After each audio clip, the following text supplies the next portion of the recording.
ಆರಂಭದಲ್ಲಿ ಸುಂದರವಾದ ಜಲಾಶಯವೇ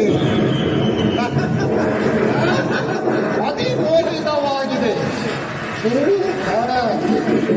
ಏನು ಮತ್ತೊಂದು ಜಲಾಶಯವೇ? ಇದು ನಮ್ಮ ಭ್ರಮೆಯಾಗಿರಬಹುದು.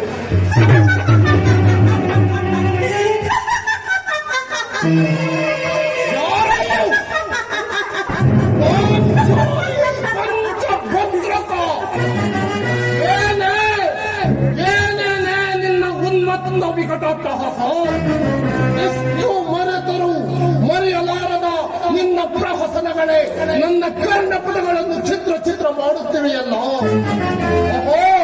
ಕ್ಷೀರಾವಾರಸಿ ಜನತನ ಆಕಸದಾಕರ ವರವಂಶದ ಉತ್ಪನ್ನ ಭರತ ಕ್ಷತ್ರಿಯ ಸಾಮ್ರಾಜ್ಯ ದೊರೆಯಾಗಿದ್ದು ವಿಧಭುಜ ವೀರ ಪ್ರಕಂಪಿತ ಚತುರ್ದಶ ಭವನ ಶೂರ್ಯವೇಣವರಾದ ಶತ ಸೋದರಿಗೆ ಹಸ್ತಿನಾಪುರದ ಪ್ರಚಂಡ ಗೌರವವೆನಿಸಿದ ನನ್ನ ನೋಡಿ ಒಂದು ಹೆಣ್ಣು ಅಬಲೆ ಎಂದು ನಗುವುದೇ.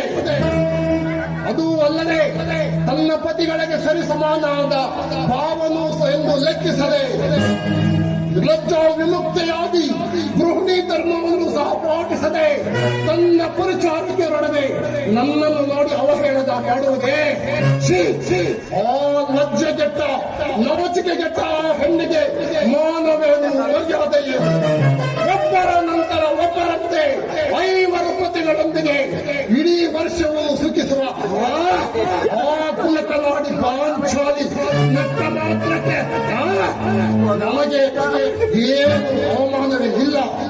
ಆದರೂ ಈ ಲೋಕವು ನಮ್ಮ ಬಗ್ಗೆ ಏನಂದುಕೊಂಡಿದ್ದು ನಾನು ಇದು ಪಾಂಡವರು ನಮಗೋಸ್ಕರ ನಮ್ಮ ಕೇಡನ್ನುಂಟು ಮಾಡಲು ನಡೆಸುತ್ತಿರುವ ರಾಜಸೂಯಾಗವನ್ನು ತಿಳಿದು